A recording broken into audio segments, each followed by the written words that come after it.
question. I feel like you had a question, but you didn't. I did. I kind of lost it. Maybe you lost it in your cast. I'm gonna go home. Jess, can you drive me home? No. You walk, buddy. You're the walking uncle all the way to Surrey. All right, and welcome back, ladies and gentlemen, to another episode of the House Talks podcast. Today, we have a very special guest on. Parveen, mother of three, stepped on stage at the Olympia, as well as a registered nurse. Thank you very much for joining us today. Thanks for having me. So it's spring break right now. The kiddos are out of school. What's the day in the life looking for you right now? I know you're always super busy with training, coaching on the side as well. Kids are out of school. What do you got going on for the next 2 weeks? Honestly, it's fantastic. I get like an extra 15 minutes at the gym because normally I'm rushing. Everything's on the clock. I'm up at 5. I do the transfer between the laundry, whether from the washer to the dryer. I usually empty the dishwasher, and now I'm just feeling a little bit more relaxed. This is nice. I got an extra 30 minutes. I love how I was like, I get an extra 15 minutes. Yeah. That 15 minutes is everything, though. That's what stops you from yelling. It's what stops the stress. Because now I come home and I'm not rushing to see like where are they at? Are their lunches in the backpacks? Did they even eat? Are 3 of them even awake? So now it's just I walk in the house, I look around, I'm like, all right, I'll just get my stuff together, take a shower, go to work. It's so nice and peaceful. It's actually a break. That's crazy, because usually when people think of 15 minutes, they think of like just goes by like that. But you're utilizing so much time in your day that 15 minutes is extremely crucial. I value my time so much, so I know what I can get done in 15 minutes. There you go. If right now if somebody said you have 15 minutes to do like something to do in regards to housework at home, I could tell you exactly what I'm gonna do in those 15 minutes. How did that become so important to you? And how did you set up that structure to where, as you said now, you know exactly what you're doing when you get that from time?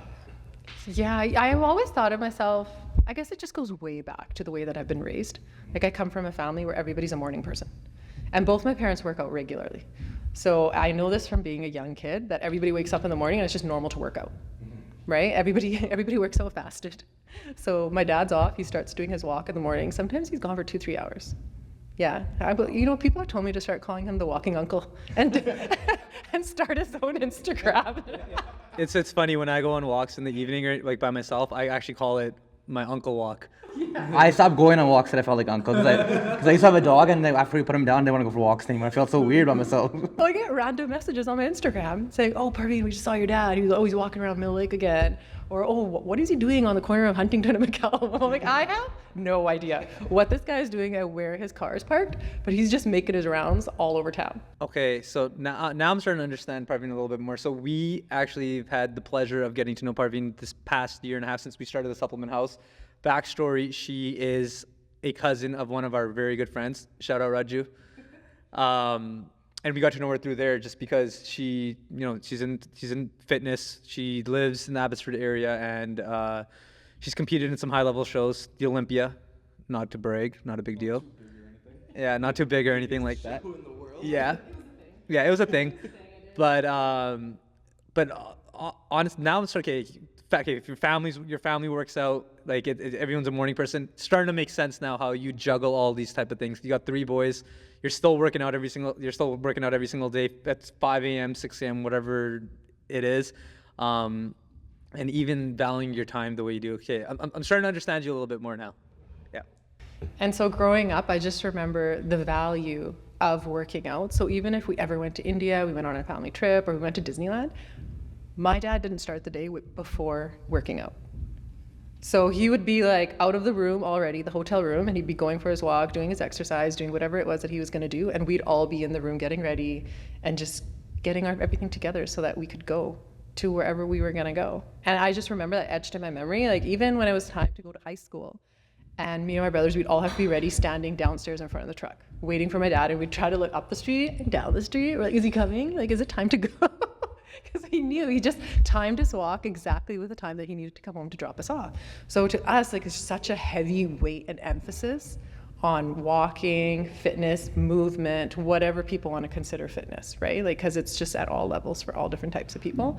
And that's why it became so important to me. My first gym membership I got at 15. And I remember going to Just Ladies across the street we had a family business back then. So I just used to walk across the street and I'd go hit up Just Ladies Fitness. didn't really know what to do. I just walked on a treadmill, went on the elliptical for a bit, and I was like, oh wow, like that's so intense. Watch Jerry Springer, Dr. Phil, whatever's on the screens back then, right? I didn't have any music. I didn't have anything. I'm just looking around. There's a bunch of weights, but I remember them being empty for the most part. Like all the cable machines. There wasn't a lot of weight machines that I remember from that space. And then from there, like I took off to university and it was the same thing. Like I've always been a morning person where I front load all the things that I want to do. Because then in the afternoon I start chilling, that's my downtime. So whatever I want to get done, I pretty much do it before noon. And then after that, everything's already done. Like supper's already cut up, lunches are already, like I already have prepped the lunch that I'm gonna eat. And then I'm even prepared after school snack. Like everything is like just done and scheduled. There's room for flexibility, but it's just nice to have a plan, even if it changes. Because the whole thing is I don't want to waste my time. Now I don't want to think about what I need to do. I don't want to think about like putting brain cells towards what should I put on the grocery list. It's just all already done. And if I feel like changing it, it's so much easier to make the change than to just come up with something from scratch. I should take notes. Yeah. Pretty much wing everything I do. Yeah, like my parents were in India for a couple months, so I was on my own, just doing everything and like doing the rides and doing the meal plans and just doing all the sports. But thankfully my brother is around. Super, super helpful. And he was doing a lot of the pickups and drop-offs for me, which is a big deal, especially, during the course of a work day. It's impossible to parent when you're like at a desk from 8 to 4. But then I'd come home and it's nice. Okay, like I've already figured it out. Like you guys are gonna salsa and chips today after school for snack, or like today you have veggies and hummus. It's so much easier than thinking, oh my gosh, it's almost 2 o'clock. Like what is the plan? Like somebody tell me the plan. And then you realize like, crap, these are my kids. I need to figure it out. Yeah, like nobody's gonna do it for you, right? And it's so much less stress, because if I have control over these things, why wouldn't I plan for them? Because there's so many things that are gonna happen that I can't control. Like, Nothing was the plan. Nothing ever, especially with kids. Oh yeah, shout out Karn's big ass log he has in his arm right now. Yeah, he's only gonna milk that for the next 6 months. Sympathy, guys. Please listen to this podcast because I'm hurt. Just feel bad, please. No, but that's true. Honestly, nothing does go as planned. But as long as you're doing something, I mean, you can always pivot, right? Yeah. And that's the importance for me of having the meal plan. It's like there's the idea. This is something I could do. These are options I have laid out for myself. But hey, like now it's lunchtime and I don't want this quesadilla with salad. I'd rather have a taco, or I'd rather eat roti, right? But then then I'm fine with it. I don't feel any pressure and I'm not stressed. And then I'm not thinking, okay, you know what? I'm just going to go through a drive-through. Were you ever a person that maybe looked like, I can see like when you were 15, you kind of turned into this person, but were you ever someone that maybe looked at your dad or your brother like, what should I do? Should I do this? Or I got this, and this? Or were you just someone that's like, nah, I'm just going to make a decision and kind of go after it? I would say, I don't know what the difference here is, because I'm the youngest of 3, and we're all 1 year apart. Okay. So we were always around to support one another. We were always in each other's business. We always knew what was happening between friends, personal lives. Nothing's ever private, right? So I always felt like the support's there whether or not I want it. Like everybody would know who I was. That's just the way it was. I was somebody's little sister, and both my siblings are boys. So I was the younger sister of 2 older brothers. And that's what I was always known as. I'm like, oh, you're so-and-so, you're, their little sister. I never had a name. I was just this person. That's what you get known as. You're just like, oh, like, yeah, that's so-and-so's little sister. That's it, right? And sure. I find like sometimes somebody will still come up to the gym now and be like, oh, you're so-and-so's little sister. I'm like, I am. Not so little anymore. Yeah, as you flex your bicep. Bigger than theirs? Yeah. Or like lift more, whatever, right? Yeah. But no, I always felt really supported. I guess there's so many things that happened in our childhood that set us up this way, because I remember we had a sign-out system for money.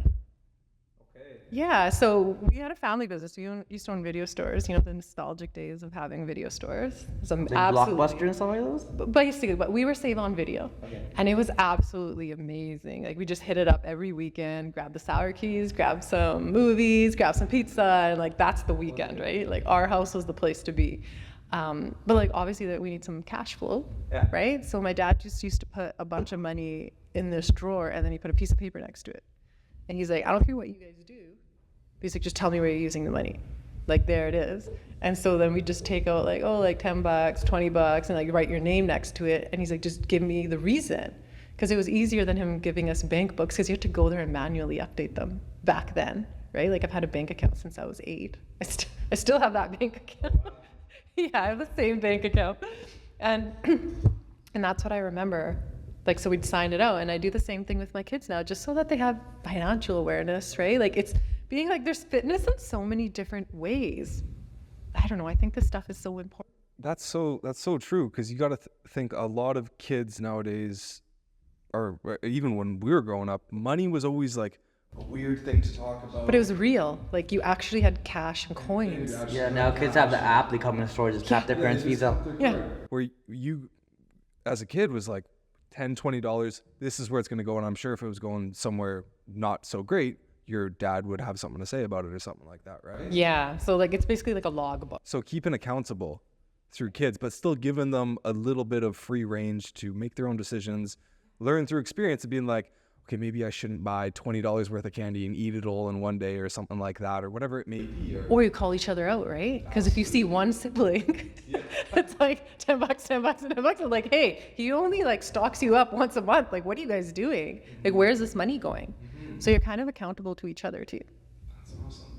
Yeah, it was, and I just think like tracking things. So that comes down to tracking. So now you're like tracking money, you're tracking food. There's so many things, and you just become so independent and very accountable to yourself, your siblings, your family as a whole, right? Because now everybody's watching out for one. Like, what is it? Like all for one, one for all. Exactly. Yeah, like it's instilled in you. It's a value, and so I teach my boys the same thing because I have 3 boys, right? So it can be very interesting. No, that's actually pretty cool. It sounds like your dad was like kind of like he's running a big corporation and he's the CEO. That's what I'm kind of getting there. You know what I mean? He's kind of sitting at the top, but that's really cool. I'm sure things that you've learned, your boys probably is instilled in them now too. Yeah, I would say so. In their own way. So even going back to that, like just the way that my parents really supported me, they were really supportive, like when I ended up being separated. And then that's when I first became a single mom. And even taking back to that, one of the first things that my parents said to me that I remember so clearly is that the day I came home, the first thing they said to me is, what do we need to do so that you can go to the gym tomorrow? Wow. Yeah, because they knew how important it was. And they knew it was a part of me and who I was. Like I was somebody that always worked out every day while I was pregnant. I like gave birth and I was out running the next day. Yeah, like my recovery time, I signed myself out of the hospital on my second pregnancy. I didn't even stay. I was like, I'll come. It was a weekend, so I had to stay Saturday and Sunday night, and then in order to have the testing done on Monday, because there's certain tests that you have to get done on the baby before taking them home, and if you leave, it can delay the time. But it was my own hospital. It was so I just told them, I'm like, hey, I'm a nurse. If I find that something's off, I'll come back. But either way, like this is a healthy pregnancy, healthy birth, and the person or the gynecologist, the gynae that helped me with my birth was absolutely amazing, very understanding, and she knew I had another kid at home. I was like, I'm not going to stay in the hospital for 48 hours with my other baby at home, wondering why his mom didn't come back, right? So I thought, you know what, let's take Joshy home. How old are your boys? How many years apart are they? Oh my goodness, they are 3.5 years. All of them are within 3.5 years. So now, as I tell people, I can't keep track because it keeps changing. Yeah. This is a rough estimate. Yeah. I'm pretty sure my dad doesn't even know how old I am right now. Oh, yeah. So they're 13, and we got birthdays. In my defense, there's birthdays coming up. So now we're at 13, 11, and 10. Okay. It's fun. Yeah. They're like kind of on that the preteen going to the teen, but they're still really young. But like they're getting older day by day. You know what I mean? That's crazy. Are they like 3 best friends like you and your siblings were too? I call it friendly fire. Yeah, we have some of that. And then at most times they do get along only because they're in hockey, soccer, golf. They have all these activities, so they don't have the time to fight. And then they don't get to fight they don't get to play video games if they fight. So that's another way to kind of get them to get along with one another, figure out who's using what device for what time, because they have limited screen time. And it just makes them kind of band together and decide, because the second I hear something fighting, I just kind of call over from the other room. I'm like, do you need me to solve that for you guys? Because I have a great way of solving that problem. And right away they're like, stop it, shut up. Do it the Desi way, right? I'm like, I'm turning off the Wi-Fi to the house. Oh, yeah, you go like right to the internal, like. Yeah. But lots of parents do that. They switch it off at like whatever time. I'll never forget one time when me and my younger brother were stayed up late playing Call of Duty.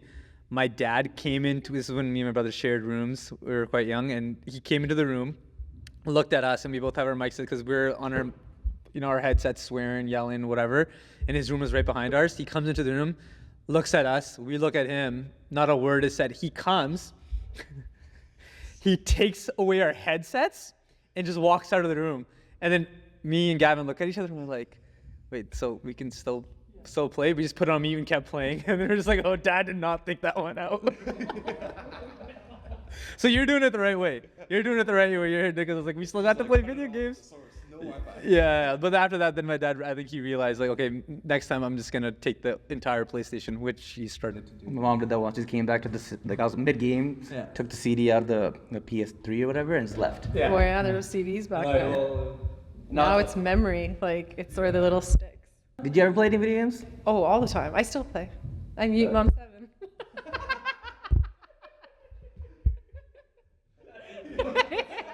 My kid named me. My 10-year-old named me, and I don't have the heart to change it. But yeah, I want to work.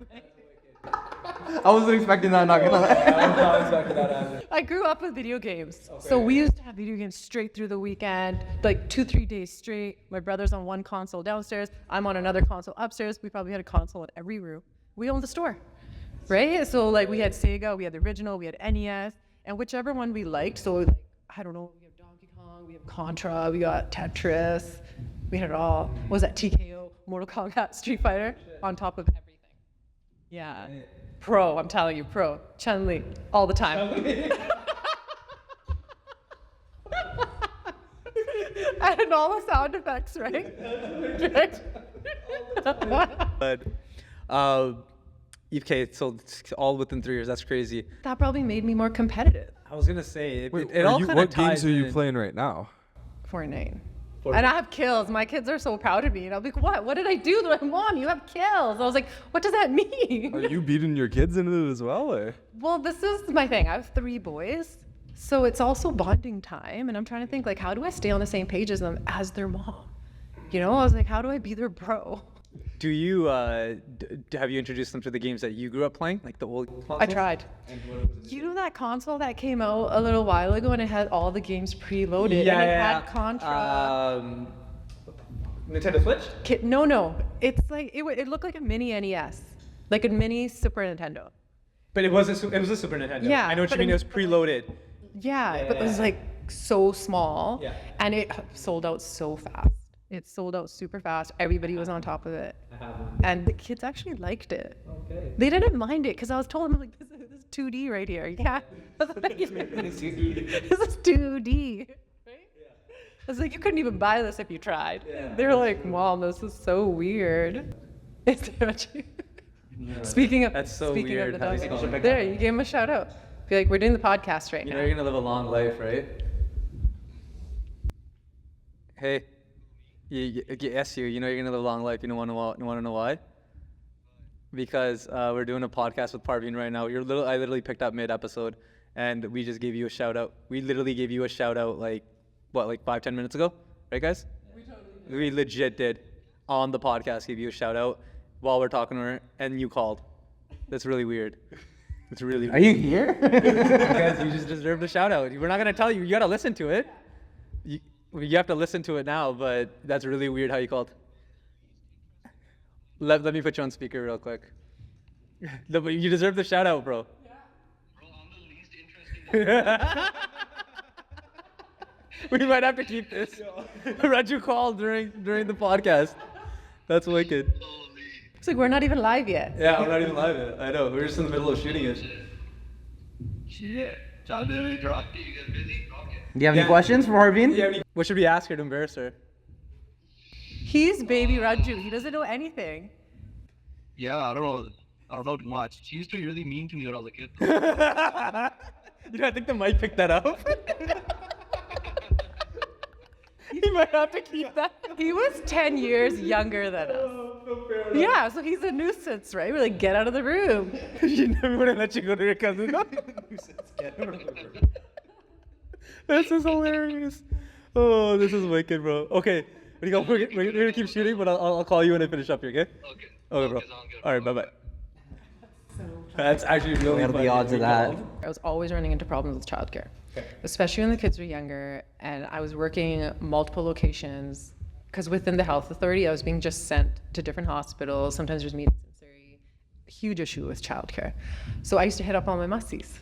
I have a huge family. There's so many mussies that are absolutely amazing. I'd be like, oh, I gotta go to work to Surrey on Thursday. I'd go there on Wednesday night, just so that I could wake up and get my workout in on Thursday morning. Then I just leave the kids with that mussie and then come pick them up after work. And then half the time I used to leave them even sometimes at Raju's house.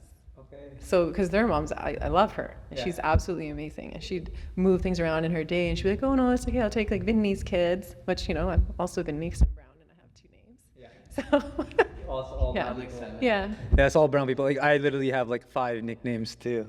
I'm not even kidding. Just Connor. That's so funny. So how was that that whole time? Like, because obviously your kids are already young now, but when you did separate, they were probably very, very young. Yeah, they were really young. Like the youngest one was 3 months old. Holy smokes! I was still on maternity leave when I left. So he was 3 months old. And then there was, the next one is just, there's a 2-year gap there and then a 1.5 years with the other one. But it was a decision that had to be made. Okay. And so I did it. And I mean, I don't think it's something that I could have done on my own because I had the brown girl guilt. You know, like you would carry the shame, the disappointment, the sadness, or is it my fault, the self-blame. That took a really long time to get over or even to unpack and figure it out, because then I thought, well, am I culturally groomed to think I'm supposed to feel like this? Because there's a lot of things that are not right here. And obviously I'm going to be at fault, or not even at fault, but like I'm going to have a part to play in this as well. And there's some things that I could have improved on. But in the end, like if your kids are in a position where it's just not safe, or if it's just not, I don't know what to say other than that, but like if it's just not safe, and it's more than being unhappy, it's like you're actually concerned for yourself and others.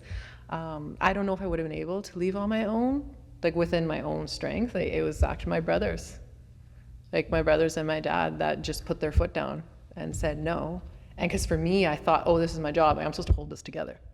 This is what we do. Like all the brown girls. Well, you know, like we band together, we help each other. I was calling up Reggie's sister. I was calling up all my cousins, saying like, this is the scenario, and we were all trying to figure it out together without involving the next level in brown families, right?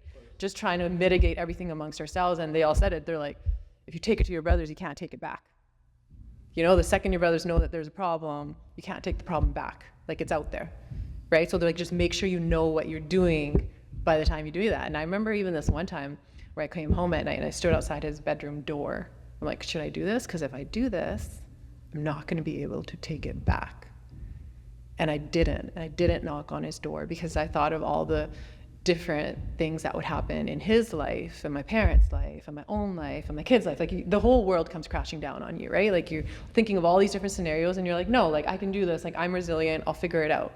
But then things just got so far gone that I couldn't pull them back. And at that point, my brothers were involved, and even they tried. Like, I'm so proud of them for the way they dealt with it. They didn't go in headstrong. They were like, wow, there's kids involved. Like, let's try to pull this together. We're all going to band together. We'll get the cousins involved. Let's get the parents involved. Let's sit and let's talk about this. And we tried, everybody sitting together, having the discussions, like just trying to fight this thing with love, and it just wasn't able to work. And then it got to a point where my dad's like, there's only so much that we can do. And he's like, now it's time. Yeah, like it's okay. It's okay to walk away. He's like, we 100% have your back. And you know, my dad's a pretty authoritative guy, because he told me, he's like, if you were wrong, we would have supported you differently. He's like, but given that we are here and we're standing with you and we've seen the situation and we've seen what's going on, we've tried the interventions, we've all had these discussions. It's been a long time. It's been over a year that we've been trying to make it work. He's like, we're not going to do this anymore. He's like, there's so much more life to live. He's like, this is not the end. He's like, it's just the means to another beginning. So tons of support from my family, which I wish every single girl had, because it definitely plays a part in your decisions, in your future, the future of your kids and your family. Of course. Because I know anyway, like a lot of it like the brown girl guilt, like you still said. And I love that word, by the way. That's what it is. Yes, it definitely is. Right? Like, it's even when I talk to friends, like I have people, because I'm so transparent, and that's another reason where I just started becoming even more transparent about it, because there's so many people suffering in silence. And I always tell them, whatever you tell me, because I still consider, even though I don't work as a nurse, I consider myself a nurse by trade. And I was like, I have signed confidentiality agreements. You know, like whatever you tell me, I'm not going to tell anybody. And my heart goes out to so many girls that come and talk to me or say something to me. And I tell them, if you ever want to talk to somebody outside of coaching, I'm like, I'm here. Like, I'm here to have a conversation, and you can unpack, and I can let you know what the different avenues are if you need somebody to talk to. Like for me, if you just want to release your pain and the pressure, like, and to kind of sort out your feelings, but ultimately, like, if you need to help somebody, like, you need to help yourself in order to help your kids, you got to figure this thing out, right? Because a lot of people think, no, like, you stay in this is the right thing to do, but for who? Like, who is it right for? You know, like, especially like if you're something that's just falling apart and it's deteriorating and you're already pulling all the weight, then it's almost like you're better off. 100%. But that's also if it's legitimate. Like, are you like, you have to, that's why I would say the grass is not greener on the other side. So you really have to think thoroughly about it. And it's hard to be unbiased in your own situation. Like, how do you put it all out there and be like, what are the alternatives? What would success look like? Like, is it even considered success? Not really. There's no winners, especially if there's kids involved. So it's a heavy, heavy, heavy weight to carry.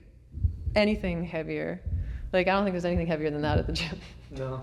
That's why I'm like, all the days that I'm like, where there's so much to think about and I have so much going on in my head, I was just like streamlined, like staring right into the mirrors, and I'm just like, yeah, I'm like, this is the way we're gonna. Could have 1,000 pounds on the bar and it still won't weigh heavy then. And this is why I think sometimes, like, I got so focused on competing. Interesting. You Right. channeled that energy. Because I just channeled the energy, and I was like, I refuse to fall into this. Good for you. I was like, what can I do to make this work for me? How do I make myself better?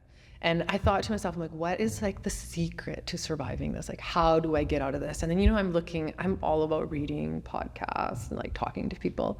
So then I go like, Before all this happened, you've always had this? I've always been into self-care. I could just kind of notice something right now too. Yeah. You kind of turned back to the things you already knew. Like, you already had this in you. Yeah, the basics. The basics, like going to the basics. gym, the discipline, the morning person. Of course, when we go through things, when we're just trying to survive, we sometimes let go of ourselves. When we let go of ourselves, we stop doing the things that make us happy because we're just trying to fix that situation. And ultimately, when we're trying to resort back to becoming happy again, it's usually already within us. I know that might sound corny, but it's just turning back to the things you do that make you happy. Whether that's going to the gym, whether it's podcasting, listening to books, whatever it might be, right? Because even when it comes to the brown girl guilt, and I'm going to keep using that because honestly, I do love it. I feel like a lot of listeners, especially the ladies that have been tuning into our podcast lately, there might be some that can relate. So I think this message is very powerful. But a lot of it does have to do with generational trauma as well. Seeing maybe their moms, their grandmothers, and things like that go through things, and seeing them put that face on and just going through it. You know what I mean? But then it's like, for what? Because you get older and then you hear about these stories. Oh, they don't even sleep in the same bed. They don't even talk. They haven't talked properly in the past 10 years. And who does that affect? That affects their kids who are now adults. And now they have grandchildren, and their grandchildren are now seeing that. Whereas if they just had separated, they're happy in their own household. They're happy, you know, in their own households. That's probably a happier picture. You can still have separate relationships.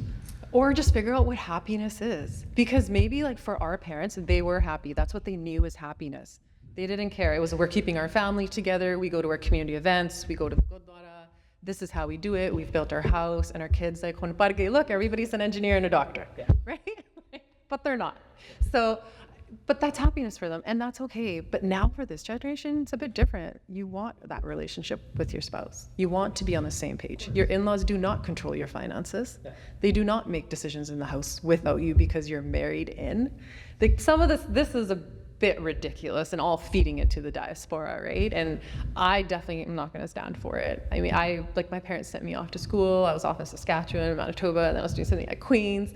Like I got certificates and degrees from all these places. They told me to stand on my own 2 feet. They put me in a position to make sure that I could do that. And so I was never planning to use all of that until I got separated and push came to shove, and I was like, all right then. I'm no longer going to be the pack mom, which was my dream. I was like, I love organization, right? So I was like, I'm going to plan out the hot lunches and all the spirit days. Like, this is going to be awesome, right? And I'm going to have templates for emails. And I was like, all right then, now I'm going to have to get an actual job and get paid for it. And now I have to support my family. And that's what I did because I had those skills. And thank goodness. That's the thing with the brown girl guilt. And then there's triggers on top of it. So once you think, hey, this is going to be a good day, I'm on top of the guilt. Today I'm not feeling blame. I'm not feeling shameful. I'm not feeling sorry for myself. And then you go outside and you're walking on the sidewalk and you see a dad pushing his kids in a wagon. And it hits different. Right? So anybody that I talk to, I tell them, I'm like, there is nothing linear about this. It's cyclical. So it's not going to go from, oh, look, I'm separated and I'm super upset. There's no such thing, right? Like what's gonna happen is like, you're in this circle and like you're doing good and then something happens and it stops. And then you need to get out. And then you just figure it out. So you need to have some sort of coping skills or tools. And then you get back on and you're like, okay, I'm gonna breathe a little bit. I'm gonna sit here with it, let it happen, do things with intention and go back into it, right? And this is what I like to stress with my coaching a lot. I was like, there's 3 reasons women overeat. You're bored, you're stressed, and what's that third one? You're emotional. That's what we're talking about right now. That's right. I feel so overwhelmed for some of the women, and they feel like they just have nowhere to go, nowhere to think, no one to talk to. And even when you go to, say, bereavement or grief counseling, like there's different types of counseling, they tell you about overwhelming your family members with your own grief, like how you can tire out your friends and family. So I tell women that are going through something, get a counselor to help you through the process. There's nothing wrong with you. Like, I love my counselor. I think he's fantastic. And I've counselor shopped, right? Like go to multiple ones because it's a very intimate relationship. So you need to find the right person, the person that knows how to talk to you, respond to you. So my counselor, who's currently not taking clients, put that out there. He's actually a sports psychologist. And then he's also a marriage counselor. I don't know how I found that blend. Did you use him for both, like for bodybuilding too? I actually used him for my kids because I wanted my kids to have a counselor just to talk to as the positive mental health outlet, another place to go where they could talk about their feelings. And they go there for maintenance, right? So they go there like once every 3-4 months, pre-booked appointments, and half the time he doesn't even talk about anything besides the last kick they did at soccer. You know, but it's just another person that they've built a trusting relationship. And to me, I'm like, hey, this is another positive male role model in their life besides my brothers and my dad and my cousins and the other soccer dads and hockey dads that are absolutely amazing and been keeping me afloat all these years. But it's just another way for them to kind of release that outlet. If there's anything there, like sometimes there is, sometimes there isn't, but it's really nice because he's there just to kind of hear them out, and they respect him because he's a professional athlete. Like he was in the Greystone Cup and he was like a footballer for UBC. So he played football and soccer professionally. They love him. They just think he's awesome. And his dad was a counselor. So I'm like, buddy, you've been a trainer for 50 years. No kidding. No kidding. I was like, this is great. Yeah. Like I hit the lottery with this. I like how you went through, you used the term shop counselors. I love that because I've met a lot of people who, like, you know, they went to a counselor and they're like, you know what, it's just not for me. Well, it's not that counseling isn't for you. It's you just didn't find the right person for you, because everyone has different styles. Everyone has different ways that they interpret things, right? Like as we're talking, like I'm sure the 3 of us have all if each of us were come up with a question, we'd probably come up with 3 different questions. You know what I mean? But even taking it back to separating, standing on your own 2 feet, things like divorce rates and stuff like that, they are a lot higher now. Even me speaking on it, I've had divorces happen in my family as well. And what I've seen, and I'm very thankful for, and both being women, they've come out stronger. They're doing a lot better now, and I'm so happy. At first, it was a big shock even for me, being like, oh, fuck, like this sucks, right? Like, wish this didn't happen, but seeing them come out on the other side and just being, stronger, happier, seeing them being themselves again, when you kind of think about it, like, you know what, maybe they weren't themselves at that time, because I noticed this, and this. You cater and you tailor to. And you cater, yeah, exactly. And then when they're off, then you kind of overcompensate to try to make them feel better. In reality, maybe that's not even the best thing for them. It's not, and a lot of it is, like you mentioned before, living the life that your mom lived or your grandma lived, and you're mimicking that behavior of like, oh, well, they put up with it and everything turned fine, I think. So it becomes a guessing game, and then you wonder, is that what I want for myself? And the other thing is the growing, right? So maybe somebody that you met when you were 20, 25 isn't really the same person that you were looking for at 30, because you've grown and changed, they've grown and changed. Respectfully, you just kind of grew apart, and that's why they say those years are precious. Just fine, yeah. You can love someone from far away. Like if you had a bond when you were younger, but maybe you just aren't that compatible at this point of your life. Who knows? Maybe another 5 years or 10 years go by, you might be compatible again. You never know. But you can love someone from far away. I really believe that. You don't have to be just freaking super close all the time. You know what I mean? Because people go through different things throughout their life. But yeah, no, that's just it. And now I even think about myself now, like, oh, like what would I look for in a partner? And I make it really clear. It's like, well, they'd have to understand the kids are a priority, and I have a very busy lifestyle, and I have a life. Like I don't just stay at home and just take care of kids and make food and go to work. Right? I have interests.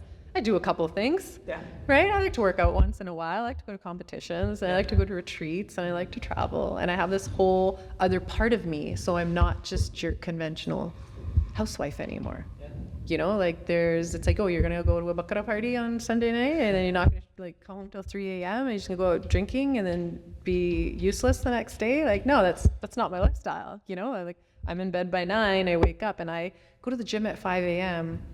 Not because somebody is expecting me to do it. It's because I love to. I actually love to be there. I love being there. Like there's just nothing else to say about it. And that's my happy place. The second I'm done my cardio, because usually I'm sitting on there like frantically, like, okay, like what's the newsletter? Who do I need to talk to? Like what kid is like needing this play date pickup, coordinating all the sports, trying to figure out what to do. Even half my meal planning happens on there in that 30 minutes of cardio. So it's such an efficient time for me that I can't give it up. And I notice if I sit at home on the sofa, I'll be scrolling the phone for an hour. And even as I get messages coming in from family and friends, sometimes I'll just open up my WhatsApp and I just see the messages sitting there and I leave them. I answer everybody at 5 in the morning. Like ping, ping, ping, ping, ping. That's funny, because even if we're ever organizing something from the supplement house or any content stuff that Parveen helps us out with, we already know if we send her a message during the day, we're not gonna get a reply back until the next morning around One time I woke up at 6 o'clock and then she messaged, she's like, you're still up? I went back to bed. I was like, let's see, man. I woke up at 9 o'clock after. So we know, even when we're organizing this podcast, I was like, yeah, we'll probably get a reply back tomorrow around 5 to 6, between 5 to 6 in the morning. Yeah, well, I always time everything outside of my work hours. Yeah. And then on top of it, it's I like putting things in a box. So when I'm doing stuff for ParveenFit, it just makes it more efficient. It all goes back to efficiency. I don't like spreading myself in 50 different places. Yes, I'm a multitasker. Yes, I do 50 different things, but I put a time and a place on everything. So I'm not half-assing.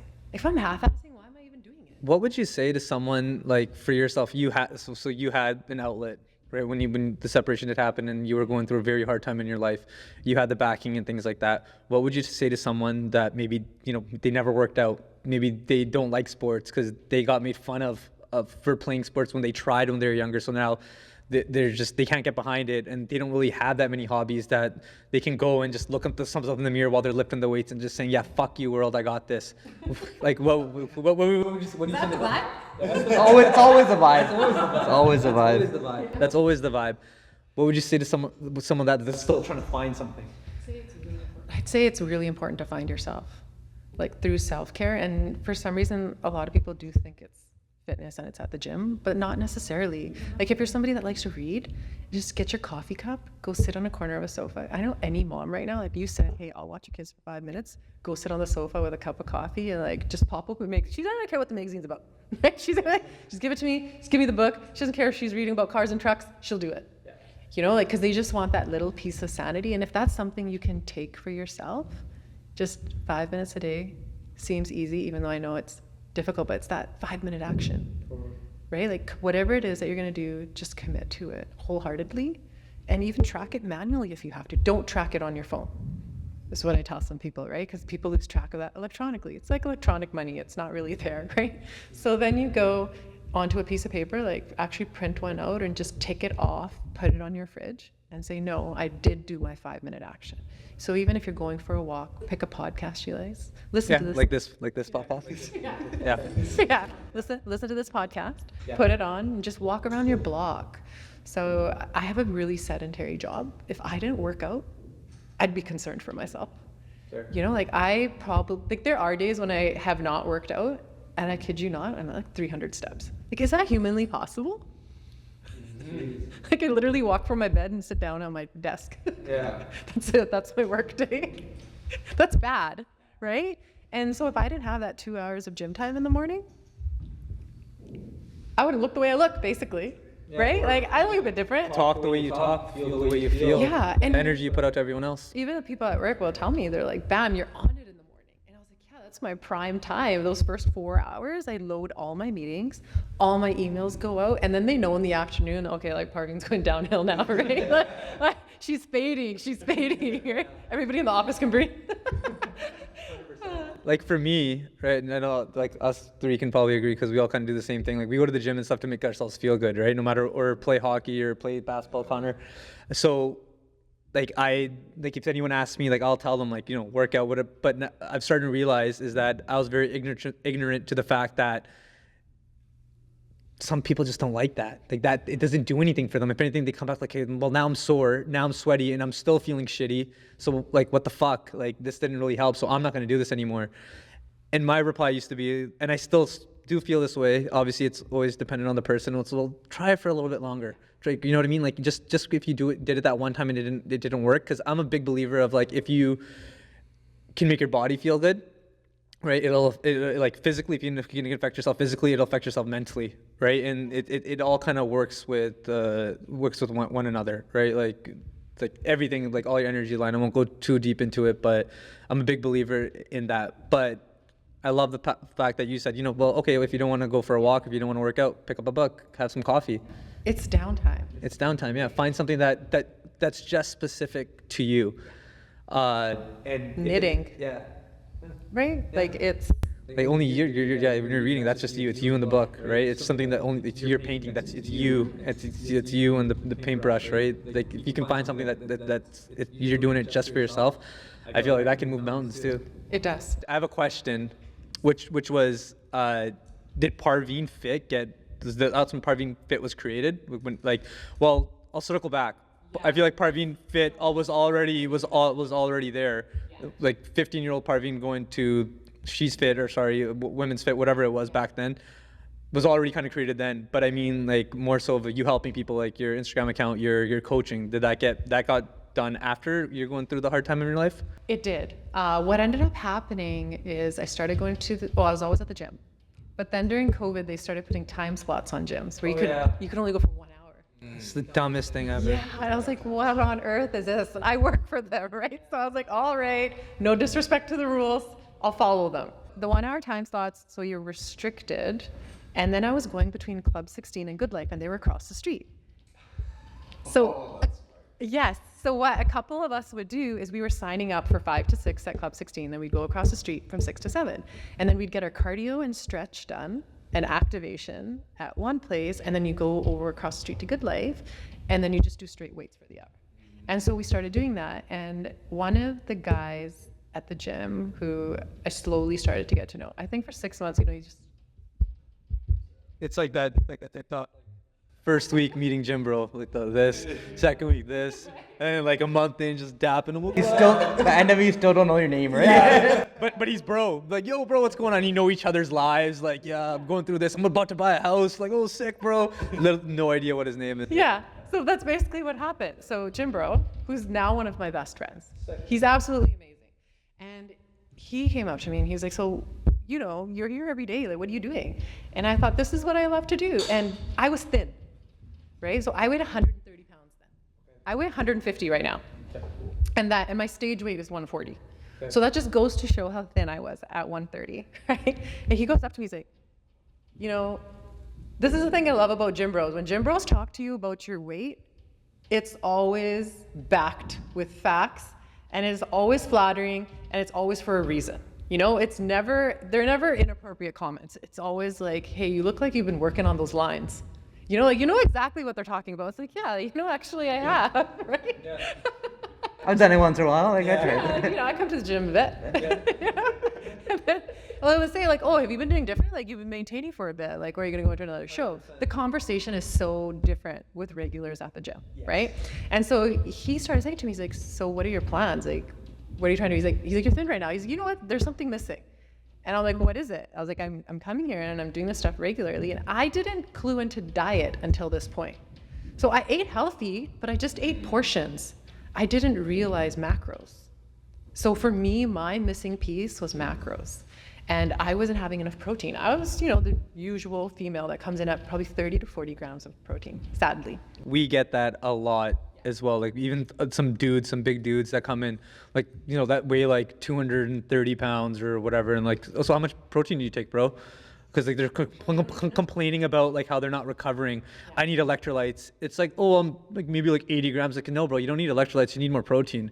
And they come back, oh my God, I feel great, this and that. I'm like, yeah, because now you're giving your body what it needs. Yeah. It makes the biggest difference in the world. I had no idea. And question for you, for every lady especially listening, did protein make you blow up and did you gain so much muscle that you were just like, what the hell am I doing? And you couldn't fit through doors? Did that happen? So I was completely dormant on Instagram. Okay. Just went on there once a year to put up my family photo. Yeah. After 1 month of eating protein, I put a bathing suit shot up right away. I was like on the beach with my kids. But you didn't get bulky, right? Yes. See, so she did not get bulky, guys. Ladies, she did not get bulky, ladies. The so difference, drink your though, freaking protein. The difference was nuts. Just from going to thin, because I was slim, athletic build, tall, you know. The long distance runner. Yeah, like more like a runner type body, right? The protein, and all I did was add a protein bar because I was so busy. So I added in a protein bar, so it's another 30 grams of protein. Yeah. And then I just paid a little bit more attention to my supper. So now I'm an avid roti eater. Like, I have to have roti. Like, I'm not satisfied unless I have it like 4 times a week. I had it for dinner last night. I had parota for dinner last night. Yeah. All I did was change up the protein, didn't change the workouts, because he's like, you already do this. And then he goes to me, you know, once I got the protein on point, he's like, so what's stopping you from competing? And I was like, oh, those people are crazy. You know, I was like, I'm not one of those people, right? I'm not going to starve myself. Yeah, I'm not going to do that. I'm like, that's wild. I'm like, I'm just momming, you know? I was like, I'm enough. I got enough going on. Yeah. And he turned out to be a judge. Okay. You know, as I slowly learn these things as I'm talking to him. And he said, he's like, this is what I've done in the past. He's like, I judge the ladies that are up there. He's like, there's a criteria to follow. He's like, you naturally fit that criteria. He's like, you already have the passion. He's like, who shows up here for fun every day? He's like, you are here consistently every single day. At 5 a.m. He's like, I don't know who you're laughing at, but you're just staring at yourself in the mirror. So he's like, you must like it here. One of the main problems a lot of people, when they compete too early, meaning the whole point is when you step on a bodybuilding, like when you step on the stage, is to show the muscle that you have. And what happens is when people jump on the stage like a year in or like into working out or whatever it is, they're depleted and they don't have much mature muscle. Now, if you've been working out already 10 years before that, you've already built that, because you can do everything, but you can't compete with father time. Like, you know what I mean? Like you can't, like nothing can make you put on mature muscle quick enough than time can. So yeah, a lot of people make that mistake. So you probably came in there like just smoked. You probably okay, I'm gonna guess. You probably placed top 3 your first show. Yeah, there you go. Yeah, I was in. And that's what I was guaranteed. Yeah. So when I was talking to my friend, and he said it right off the bat, he's like, right now, he's like, with no prep, you're already top 3. He's like, I'm just telling you by what I see. And he's like, and even your genetics. He's like, because genetics are huge with bodybuilding. He's like, people get surgery to build some of that. He's like, to get calf implants and to do things to, like, it's wild. But I was just sitting there like, all I did was play basketball for 10 years and I still got these puppies, right? Yeah. I was like, I'm trying to get rid of them, right? I'm like, here I am, like all these parts of my body that I'm supposed to be self-conscious about, or was really self-conscious in high school. I'm like, man, my calves, like none of these stupid pre-made pajamas from India fit. You know, like, they're like, thank goodness I was pumped when the Lycra ones came out. I was like, this is a one-size-fits-all situation, right? It's fantastic. And I was like, finally, something for me. And then I was always like, I was always self-conscious about my glutes in high school, right? Like, I think a lot of girls are, they're self-conscious. Somebody's looking at my butt, and then you wear a longer shirt.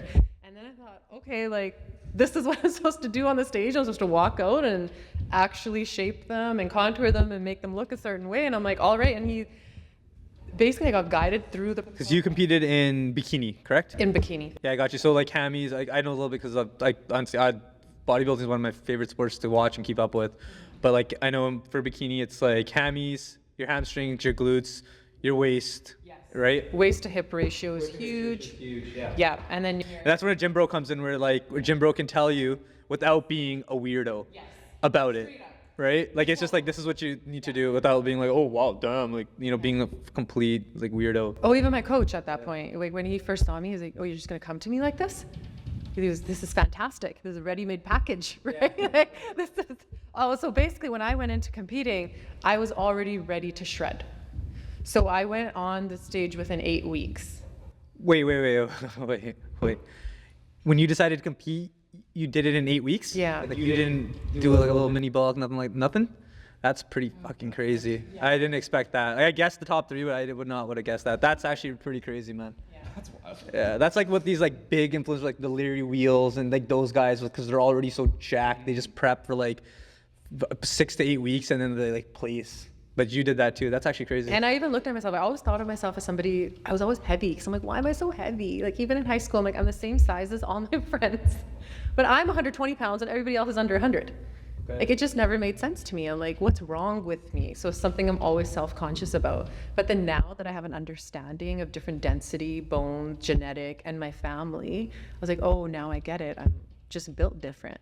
You know, like, this is my genetics, this is my body composition, and now I was at a point where I was comfortable enough to use it to my advantage and actually so into it and absolutely loved it. And it just gave me this drive and this passion, like tapped into all this potential that was just untapped. How many shows did you do after the first one? 2. What happened is I ended up doing it during COVID, right? So I had time. Like, that was at a point where the hockey rinks were shut down, like parents weren't allowed inside, you had to drop off outside. And even with the soccer, you weren't even allowed on the field. So I had to drop my kids off and then I'm gone. I'm like, well, I've already grocery shopped at 7 o'clock in the morning. So now what? Jazzy, you remember when Parveen came in and like, when we found out she competed and we saw her show, I'm like, dude, like she's pretty jacked, right? And remember when we asked her, like, what do you take? Yeah, I take like a quarter scoop of this. I'm just like, what the fuck? And we're like eating protein shakes every 2 hours. Like, what's going on here? And for those of you wondering, no, she's not taking any gear. Like, no signs of steroid use or anything like that or something. And honestly, if you are taking gear, like, all the power to you. Nothing wrong with that either if you're doing these shows. But she wasn't even taking like BCAAs, essential amino acids, for even pre-workout, for God's sakes. No fat burners either. I'm like, that's nuts. And I was like trying to push her. I'm like, you'll get so, I'm like, just take it. Take this. You will be like. We sold her on AMRAP. Was it the first time? Finally got her to take something. And then like legit, like 6 months go by. And she's like, yeah, I still got a little bit left. I'm just like, what the fuck? She's like, I just take like a little bit. And I'm just like, oh my God. She's just using it for flavoring for her water or something. But that really stood out to me too. Cause I was like, after that, I think after we met, you're like, I'm going to go to the Olympia. I'm going to do the amateur Olympia. And then she's like, but I'm just doing it just because I said, shits and giggles. I'm just gonna do it. Like, my coach told me to do this, but I was like, nah, I'm just gonna stick to this. I'm happy this way. I'm just gonna do it. And from my memory of like being around people who do compete, where they're just so miserable before their show. Like, Connor, you can probably tap into this because you've done shows too.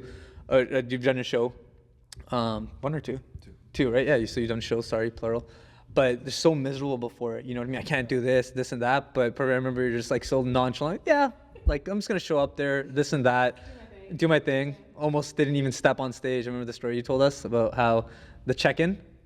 Yeah, that's another. Can you give us just like the rundown? Because for anybody who doesn't know, the Amateur Olympia is the biggest badass amateur event that you could do in the world, which is the day before the Olympia, which is the biggest professional event that you could do. It's in Vegas. It's the craziest thing. And you're competing against the best in the world. Competing against other girls who are on gear, who have it's open and people, you can do whatever you want, and people have been doing it their entire lives. Can you give us the rundown? And then I didn't know about this, what almost happened as well, just through that whole experience. So when I went to my coach and I was like, you know what? I'm so busy momming, and I love momming. It's such a short period of my life. I want to enjoy it. And my driving passion, my motivation every day is I wake up every morning and all I think about is how can I be a better parent for my kids. That's it. That's my fuel, right? And so then I thought to myself, like, you know what? This COVID thing is still happening. The gyms are still shut down. The sports are still shut down. This is a couple years here where I can concentrate a little bit more on my own self-care, right? So I thought to myself, this might be my only opportunity until I get this opportunity again. It might be 5 years, 10 years from now. So I was like, I want to do the biggest show. I want to do what I want to do. Tell me which one it is. So I went to my coach and I said, what can I do? He was actually convincing me to get my pro card. He's like, do it in the natural stream, because you can still get your pro card. The WB. No, it's still within IFB Pro. But you go to a certain show, but then you can still compete as a pro in the open, even if you have it in natural, apparently. Oh wow. I mean, you can, right? That's what I was told. More new, like it's definitely like within the last 5 years this has happened. Yeah. So then I thought about that, and then I was like, okay, I want to do that. And I love Arnold, right? Like he's the man. Made some poor decisions that I'm not a fan of, but other ones, motivation, passion-wise, the immigrant dream, he's done it, right? Have you been to the Arnold Classic? No. Sorry, On the list. little clue I have. Yeah. Oh. Did you compete? Huh? Did you compete? You got me there. I got you. So what we did is I said I was kind of hooked on the Arnold show. Like, this is where I want to go. This is what I want to do. And then my coach told me, he's like, biggest, baddest show you can do is Olympia. And then I thought about it for like 5 minutes. I was like, Dad, that's all it took. I'm like, you sold me already, right? I'm on it. Let's do it. And he's like, you're sure? He's like, and he told me this is how women train for it. He's like, you've been doing it for, I think maybe it was 2 years by that point, a year, 2 years. He's like, people have trained their whole life. And I was like, yeah, but he's like, I said it. I want to do it, and I'm doing it for me, and I'm doing it because I just want to be the best version of myself. I said, I don't care if I fall on my face. I don't care if I come in last. Like, I'm coming out on top for me. I did this as my life memory. Nobody can take it from me. And the experience you get, like, I'm going to Vegas. Who am I going to meet? Who's going to be there? This is going to be amazing, right? And then I thought, first thing, I'm like, all right, we need a bikini color. Like, let's figure this out. Like, all the important things. And then I just went ahead, and without thinking, I just registered for it. There's no backing out. You do the whole public affirmation thing, like, oh crap, I announced it, now I have to do it, right? I went ahead, I started training for it. Show day comes. I'm so pumped, I'm so excited. My kids are so excited. It was really tough because that was the last week of school before winter break. So I actually just flew in for 48 hours. That's right, because they changed the date of the Olympia when COVID happened. So And it was weekdays. yeah. And so I was trying to figure out my kids' Christmas concerts, all the spirit days for the last week of school. And in it, I was like, Mommy needs to go to the Olympia, And my kids were so pumped they wanted to come too. And it just didn't work this time. Like they wanted to see me on the stage, and I said, don't worry. You guys gonna come next time. Mommy's coming to Grandmasters too. Like, don't worry about it. And then I went there with a few friends. My bestie, Shanu, was there to support me. I love her. She's my little cousin. I get there, register for the show, your hair and makeup, everything tan, everything is scheduled. Such incredible people. And the stories you hear backstage of people's struggles, why they're there, why they're doing what they do. It's absolutely amazing. Like, I made so many friends. Half of them I don't even know what they were saying. They're from Brazil, they're from France, they're from Japan. Like, they're from all over the world. And like, I felt so boring. Like, you guys, like, I'm from Canada. Like, you know what? I'm from India. Like, I want to make this a little bit more interesting, right? You know, because everyone's like, okay, like Canada's cool. I'm like, yeah, it is, but like, let's go with India for this one, right? And then I go and I get my makeup done, and they're just running in. So basically, they come into the room while you're getting your hair and makeup done and say, okay, like these girls go on, like, and you're divided into classes based on your height and then also based on your category. So whether you're bikini, figure, bodybuilding, there's so many actual different categories, right? And then once you come down to the category, bikini's usually last. And then with bikini, they break you down into grades for your height. And I'm always in Amazon class, right? So that's everybody that's 5'9" plus. So that's me. And I'm like listening, and I'm getting my hair and makeup done, and I hear them calling the class, and I tell the makeup manager, the one that's managing, there's probably like 20 girls in this room. She's like, no. She's like, no, honey, it's not you. I'm like, all right, okay, because like you would know, this is your show. Like you guys work in conjunction with these people. And I'm sitting there, I'm talking, and then there's this girl next to me who's freaking out. She's losing her mind, and her boyfriend comes storming in there. Yeah, I guess he's her coach, right? And like yells at the whole makeup crew and says, no, she's gonna miss her show. He's like, put her in the seat right now. And like, she's frantic, and you know, like she's probably been preparing. Yeah, and her hormones all messed up, and like the lack of the eating, everything. Depleted. Yeah, no water, right? Like this is show day, right? You're 100% depleted. And he takes her out of there, like just piece her together and just take her out, right? Just to get her on stage. And then I'm like looking at this, and I'm like, something's not right. You know, I was like, because if she told me she's in a bikini, so something's definitely not right. And then I'm like, what class is this? And then I go and I look outside, and they're like, no, your class is already gone. Oh. And I had my like makeup and my hair done, and I'm standing there, and I couldn't even talk. And then my friends came up to me, and they're like, what's happening? Like, talk, tell us. I'm like, if I talk, I'm like, I'm gonna cry. I was like, I can't talk. I'm like, so I'm trying to message them or trying to text what I want to say to them, because I knew, I'm like, then my face is gonna fall apart, right? I was like, there's so much makeup on, my tan is on, and I'm messaging them, and they're like, what can we do about this? And I'm like, I have no idea. I'm like, we're at the Olympia, like, who do you even argue with? Right? I was like, I don't even know who to go to. And then I walk into the room and I'm crying. So I missed one of my appearances. The morning show. It's all just one show, but you walk on for each category you're registered in. And so I was registered in multiple categories. I was registered for bikini and then for overall. Got you. Right? Okay. And then, so I lost my chance in bikini for my class, but you get more frontage with your class. You do, because it's a smaller group. It is. Yeah. So then I got thrown into overall bikini with everybody. That's tough. And so it was a bit harder. Because then from your class, they'll restructure you, right? Yeah. Yeah, and they'll line you up there just with your class, which might be 20, 25 people. But when you're doing overall, it's everybody in every single grade. How many girls were affected? If this is the makeup girl telling everyone on this, I'm sure it just wasn't you and that, you know what I mean? I couldn't even tell you. I was just in a different space. I wonder if she got fired. Probably not.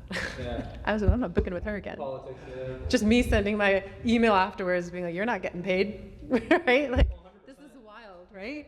And then I went and I talked to one of the organizers. One of them was super rude. He was just like, this is just the way we run things here, honey. Like, they don't care, right? Like, they've been paid, their job is done. Yeah. But then there was another guy that was working there, and he was super nice. And he was like, I'm so sorry this happened. He's like, I don't know how it happened or why it happened. But he's like, at this point, you're going on overall, and that's all that there is. And so I was like walking in the back room, backstage, and just collecting myself. Because I'm like, at this point, what are you going to do? Right? Like, this is done now. And I just had to like gather myself, sat with my friends, didn't want to talk about it because I'm like, we're going to put this in the box till we're done. Because it's not going to change the outcome, right? Like, what am I going to do? Lose my other chance? Like, I've been working for this. I think I prepped for 5 months for this show, right? Well, I was already in prep, so I'm in maintenance year round. Yeah. And then all you do is go into the shredding at that point, right? But still, I think about the toll of the missed practices that I didn't see with the kids. And I think about the time that I spent meal prepping and not playing Fortnite. And I think about, you know, these are the things that you think about. I'm like, you took time from my kids, right? So I'm going to be pissed off, right? And then I just went ahead and I did that show, went in with my Amazon class. I think we were class G or something like that. And we went on stage, and so then I placed South. Fuck, pretty solid overall. Then It's my favorite number. I think the telling tale would have been, I think you would have placed a lot higher in your class. Maybe. Yeah, but I'm, given what I've been through at this point, all the brown girl guilt, brown girl trauma, and learning how to deal with my triggers, it prepares you for moments like that, right? It makes you more resilient, and then you kind of just have to put things in perspective and be like, I'm not walking home empty-handed. 100%. Did you feel like you looked better than your other class, your bikini class? The other girls? It's hard. That's hard. It's hard to judge because everybody brings their own best. It's how you pose too, right? Posing is huge for that because everyone's doing the same pose. Well, one thing I've learned is posing makes you or breaks you. So somebody could have a less lean physique than you. Your deficiencies. Yeah, it's how you hide your deficiencies and it's how you carry yourself. Because if you have the right swagger and the right aura about you and you have that confidence, like you can walk on the stage and own it and the whole room is staring at you and you've captivated the judges, you're winning. Like that's why it's such a subjective sport. Like you can't say like this person's winning, this person isn't. Like so in the Canadian competition, I came in 4th in Canada, and I remember my coach sitting there next to the judges. He just took his hat and covered his face and started swearing because he was like, "No way is she 4th. Like she's top 3, 100%, right?" But I mean, it could have came down to posing. And he said that people that were sitting beside him were like, "Are you training the brown girl?" You know, like, no. They're like, no way is she not top 3. Because it's so subjective. So you could have a different set of judges and somebody else will grade you different. Well, the thing is, there's a morning show and an evening show, right? So like in the morning, how you're gonna look in the morning. Like let's just say if you're like, they carb you up. Sometimes you carb up, and then evening you might look better, or vice versa, whatever it is, right? And let's just say like, maybe let's just say the night you might have looked better the night before, but the next day. Maybe what if you're stressed out? What if you're so thirsty you drink a little bit of water? Now you're holding more water because you have so much cortisol running through you. But there's so much that goes into it. Like, So much. yeah, like even back to the Olympia when Sean Roden, rest in peace, beat Phil Heath. Like I saw like the clips behind the scenes what it took for him to beat him. Dude, he couldn't even walk out of the Olympia when he won it. I don't know if you remember seeing that, Connor, when he won. I think we were still at Popeyes around that time. Yeah, he legit could not walk out. He looked insane. Like it's unfortunate he's not here today, but he looked insane. And I just remember like the prep from the morning show, what he had to do in this hotel room after to carb up a little bit, but don't drink too much of this, don't eat too much of this. Getting back on stage and then beating Phil Heath, who's going for his 8th sandal, I think it was. And he was the only one to dethrone him. You know what I mean? Before Phil had all the surgeries and all that. But anyways, different conversation. But yeah, it's a wild ride. This sport of bodybuilding is freaking crazy. It took me out. It took me out for 8 weeks. Yeah. So after that show, when I placed first, I couldn't get out of bed the next day.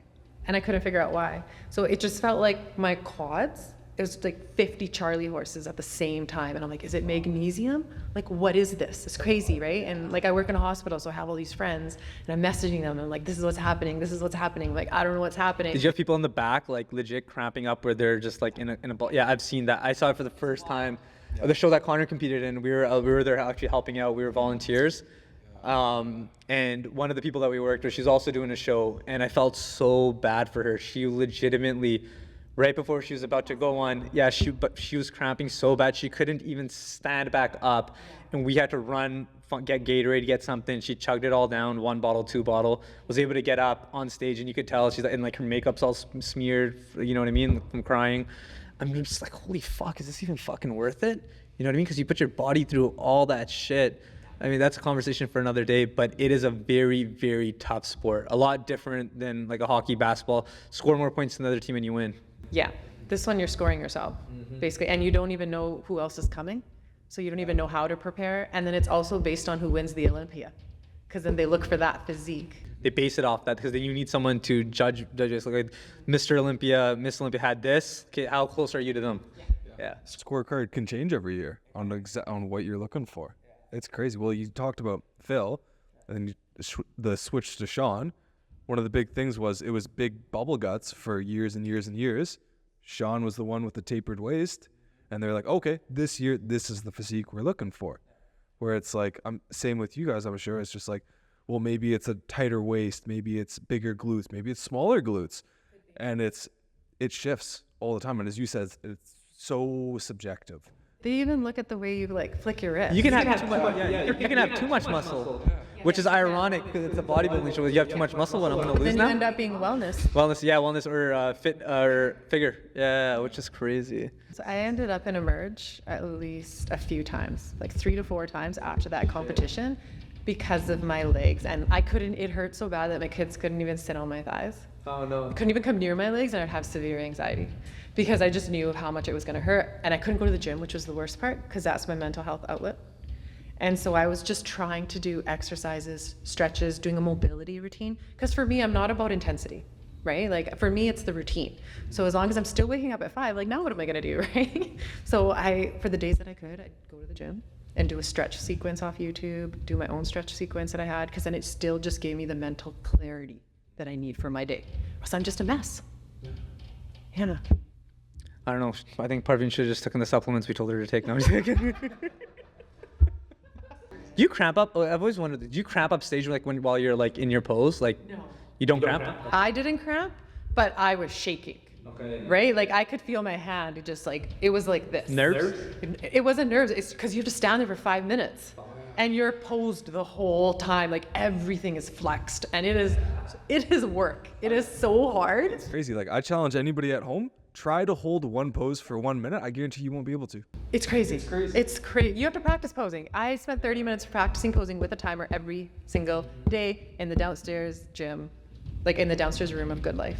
Yeah. And I just turn on the lights. There's mirrors everywhere, and I just kept going back and forth, catwalk, back and forth, and hold it. Every pose you hit, hold it 30 seconds. Back pose, front pose, side pose. Cramp right now thinking about it. It's crazy, and this is when my makeup artist told me, because she had competed, she's like, don't worry about the shaking. She's like, nobody can see it. She's like, it's all in your head. I don't think I've ever noticed that. Thank goodness she told me that, because I would have been worried on stage, and she told me, she's like, mind over matter, trust me, she's like, nobody can see it. And so that really helped me when I was there, just thinking like, who cares if it's shaking, just hold it. Yeah. Like, I don't care. Will you ever do a show again? Yeah, 100%. I'm gonna do it, but I'm gonna do it when I have a little bit more time for myself. Like once I want to get the kids to a certain stage. Okay. And Grandmaster starts at 50. Good. Right? Yeah, 10 years. I have a lot of friends that have done it, and they just said it's another ball game. It's just another thing to look forward to. Yeah. So I am only 40 right now. I got a ways to go. But backtrack, how was that feeling being on stage though? It's absolutely amazing. But it's true, there's just lights in your face. So you just have to keep smiling. Like you don't see anybody? You don't see anyone? Put on a show, right? That's what you're thinking. You don't see anybody. Like what I try to do is I try to look for my coach, because they give you prompts, and they usually give you an idea of where they're gonna sit, and they tell you like if your smile's faltering or anything like that, you have to like pick up. It brings back like the Pangra days, you put Vaseline on your teeth and you just have to run. Anytime I have a trigger, anytime I feel like I'm about to go about the circle again, I remind myself, like, I love my kids more than I could ever dislike a person, a circumstance, or a situation. Right? So that pretty much caps everybody. And it's like, I live to serve my kids, so I will not be upset by you. And yes, you do have to swallow your pride a lot of times, but then you have to think, what's more important to you? Your kids or your pride? Your kids or your ego? Your kids or your ex? Right? Like, where is the love? Even speaking about like maybe when it comes to separating, which is obviously the brown girl guilt thing, and it not being maybe something that wasn't as, I don't even know if I want to use the word accepted or not. Maybe you didn't see it a lot, or people didn't talk a lot in our culture. But along with that, and here you are stepping on stage doing like competing in bikini on the Olympia. That's crazy too. Like I bet you anything. Like how many? Like you said that there was 4 people on your Bhangra team. So how many brown girls were on stage there? At one show, there's none. It was just me. At Olympia, I was the only Punjabi girl. There you go. I would say. I think there was a girl that was Sri Lankan. Cool. So there's a couple brown girls. Gotcha. But then if you want to break it down to what we are, like what we are and what we identify with. Yeah. But there must have been the second day. So when I went to the amateur show, then the next day you qualify for the next show for your pro card, right? So then when I went to that show, I believe there was another girl there. And Sandy's always around. Sandy Desange. She's so lovely. You need to get her on this podcast. She's so inspirational. Her and Cal. Amazing. seen a lot of their work actually. Yeah, and they well, that is like they do so much support work with youth, organizational, Kids like volunteer. Yeah, like they just get into that. They're such an amazing couple. So me and her, we even did a clip together on CTV, and then it also ended up going to Omni News. And so my parents, at first when I said, "Oh, Dad, hey, this is what I'm gonna do," but because my parents understand fitness, they don't see it as our daughter's walking around in a bikini. Yeah. Right? Like they actually understand working out and they respect the sport. Right? Like they understood what I was doing. They supported me. My mom was helping with meal prep. My dad was doing some of my pickups and drop offs so I could get in my gym time. They knew I was determined to do this and they were full throttle behind me on it. I mean, at the beginning, yeah, there's some confusion, but then you sit and you talk about it, right? You communicate. We're a family. Then we went ahead and we talked about it, and I was not expecting to be on TV. That just kind of happened. Okay. I guess there's multiple news channels that work together. So I just thought it was for one. Things are going on. Honestly, obviously there's still a lot of work that needs to be done, but I'm proud of our culture too, like of all the advancements. I mean, it's so easy for us to knock them about the things that the shit we got to deal with, but I mean, everyone's got to deal with shit. You know what I mean? Like every culture, everything. There's some flaws to just about anything, right? Nothing. No one's perfect. No culture is perfect. No religion, anything like that. But I am proud of the advancements, especially amongst women too. Like, who knows? Maybe someone listening, maybe they're thinking about just stepping on stage. Maybe they'll contact you and be like, "Hey, how do I do this?" See, they do. They do. So Okay. yeah. So I have people that contact me and I give them the information. I'm like, yeah, like you should totally do it. Everything got better. Parveen, one thing that we love to do with our guests is just a message. Just to anyone out there, I don't know, maybe there is someone out there going through something similar to this, or maybe even worse, going through rock bottom or trying to figure it out. What's your message to them? No, I think the ultimate message is find ways to become the best version of yourself. Do what needs to be done. Find the outlet, because there's nobody that can do that inner work for you besides yourself.